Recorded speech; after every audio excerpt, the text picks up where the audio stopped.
Hello, friends, and welcome to my today's lecture. That is the second part of the aptness of the title Emperor Jones in Eugene O'Neill's play, The Emperor Jones. In my last lecture, I had mentioned that a good title indicates the contents of the play, just as a signboard indicates the goods that are sold in a shop. Neil had first intended to entitle the play The Silver Bullet, but in the second thought, he dropped this idea and named it as The Emperor Jones. I had also mentioned the role of Jones as a criminal and an ex-convict in the play, and how this name or the title aptly suits this play. I had also mentioned Jones' lust for money, and even that Jones had hallucinations. But Jones runs away according to his plan when the natives revolt against him. We also see some sustained pieces of monologue where the speaker, being Emperor Jones, who was a runaway person, and throughout the play we find that the total attention is focused on Jones, and the monologue expresses of what is happening in his soul or in his psyche or his mind. Now the hallucinations or the illusions that Jones has are objectifications of his racial and personal memories. Thus the shapeless figures of nameless fears which he sees at the edge of the forest are symbolic of the fear complex that exists within himself. The vision of Jeff, a Negro whom he had killed, he also visualizes, or he also sees that in some scene, and that is an externalization of his guilt complex, and so is also the vision of his fellow prisoners and the prison guard whom he had killed. Now the vision of the auction in the slave market, the visions of the slave ship and the Congo witch doctor, the altar and the crocodile god, there are so many externalizations. They are all of his racial memories, or what Young calls the collective consciousness. We see that at the end of every scene, it's Jones who fires his revolver and the hallucination comes to an end.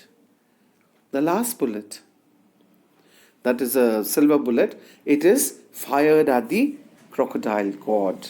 And in every scene, Jones strips himself up of some part or the other of the trappings of an emperor, and by the end of scene 7 or somewhere, he becomes a primitive Negro dressed only in a loincloth. His regression to his primitive Negro origins is complete. And when we move towards the end of the play, we see that in the last scene, Jones is the center of attention, and the beating of tom-tom that strikes, it strikes terror into his soul. He becomes panicky, he forgets the route and takes a circular course, and the result is that the place from where he had started in the beginning, he returns to that same place where his enemies are waiting to kill him. And he is killed by a silver bullet which the natives had molded for that purpose. Now, in short, when you see or go through the play, we find that The play is entirely concerned with the life, career, and tragic death of Jones.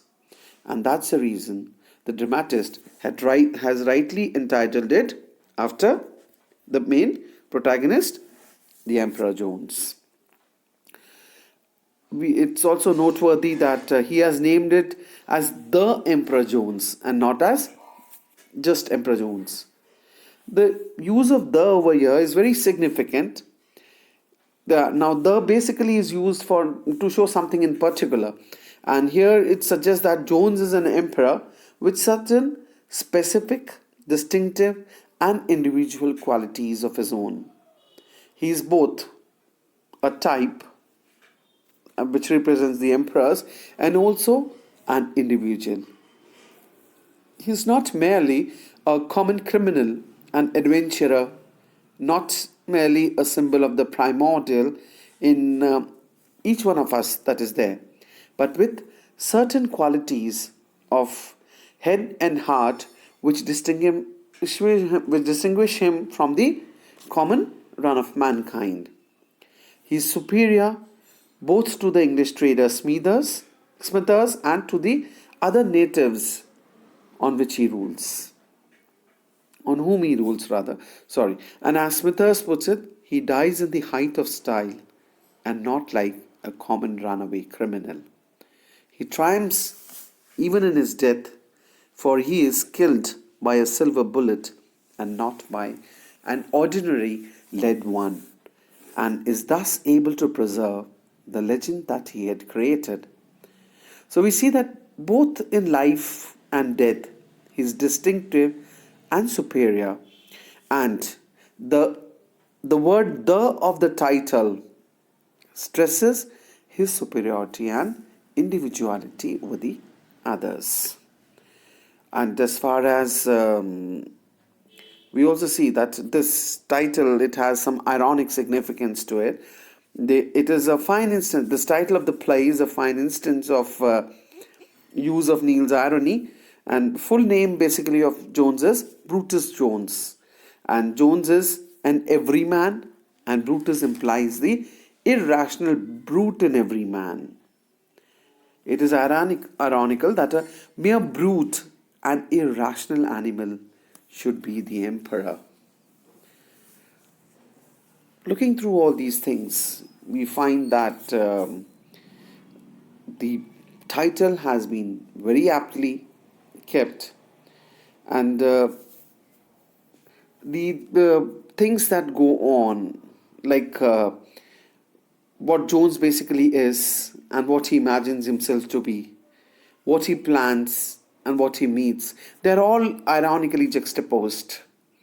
His perfect planning comes to nothing, because although he has prepared himself against the outside enemies, he has neglected the forces that are acting within himself. That is, it is Jones which kills Jones himself. Ironically, he runs the whole night to reach the starting point, only to be killed with the silver for which he had sacrificed his soul. So, what is more, we can say that Brutus Jones does not die in the height of style. Perhaps he lay there unconscious since the crocodile scene and was shot dead, or he died of the fear that was there within him, and his hunters only killed the dead person, or rather, who was already dead, or possibly being unarmed now, he was trying to conceal himself when he was overpowered. Whichever alternative we adopt, Jones's death seems pathetic and ironic rather than tragic. So, since the whole play revolves completely around the chief protagonist, Brutus Jones, the title that has been given to this play is very apt. That's all for now. I'll be coming up with more lectures of mine. Till then,